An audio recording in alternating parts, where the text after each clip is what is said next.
దేశవాళీ క్రికెట్లో అద్భుతంగా రాణించి ఐపీఎల్లో కొద్దిగా మెరుపులు మెరిపించి ఆశలు పెంచి 8 ఏళ్ల తర్వాత టెస్టు జట్టులోకి పునరాగమనం చేసిన కరుణ్ నాయర్ ఇంగ్లాండ్తో సిరీస్లో అదరగొడతాడని భారత క్రికెట్ అభిమానులతో పాటు టీం మేనేజ్మెంట్ కూడా ఆశించింది. కానీ కరుణ్ వరుస మ్యాచ్ల్లో విఫలమవుతూ నిరాశపరుస్తున్నాడు. ఇప్పటి వరకు అతను 3 మ్యాచ్లకు గాను 131 పరుగులే చేశాడు. అతడి అత్యధిక స్కోరు 40. ప్రస్తుత సిరీస్లో భారత్ 1-2తో వెనుకబడి ఉంది. ఇలాంటి సమయంలో కరుణ్ నాయర్ను తుది జట్టులో కొనసాగించొద్దనే డిమాండ్లు వినిపిస్తున్నాయి. జూలై 23వ తేదీ నుండి మాంచెస్టర్లో జరగనున్న 4వ టెస్టు కోసం భారత మాజీ వికెట్ కీపర్ వ్యాఖ్యాత దీప్ దాస్ గుప్తా జట్టు యాజమాన్యానికి కీలక సలహా ఇచ్చాడు.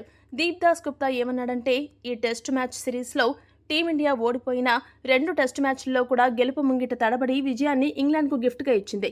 టీమిండియాలో ఎప్పుడు 4-3 స్థానాలు చాలా కీలకం. 4వ స్థానంలో కెప్టెన్ గిల్ వస్తున్నాడు. ఇక 3వ స్థానంలో కరుణ్ నాయర్ వరుసగా 2 టెస్టుల్లో నిరాశపరిచాడు. ఒక్క ఇన్నింగ్స్లో కూడా కరుణ్ నాయర్ ఇంపాక్ట్ చూపించేలాగా, ఇంగ్లాండ్ ఒత్తిడికి గురిచేసేలాగా ఆడలేదు.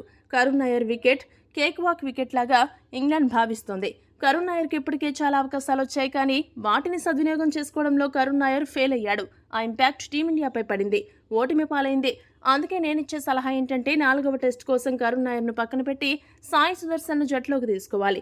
అలా చేస్తే మిడిల్ ఆర్డర్లో ఎడమ చేతి వాటం బ్యాటర్ వల్ల వైవిధ్యం పెరుగుతుంది. అప్పుడే భారత జట్టుకు విజయావకాశాలు పెరుగుతాయి. మరి టీమిండియా జట్టు యాజమాన్యం ఏం చేస్తుందో చూడాలని దీప్ దాస్ గుప్తా పేర్కొన్నాడు.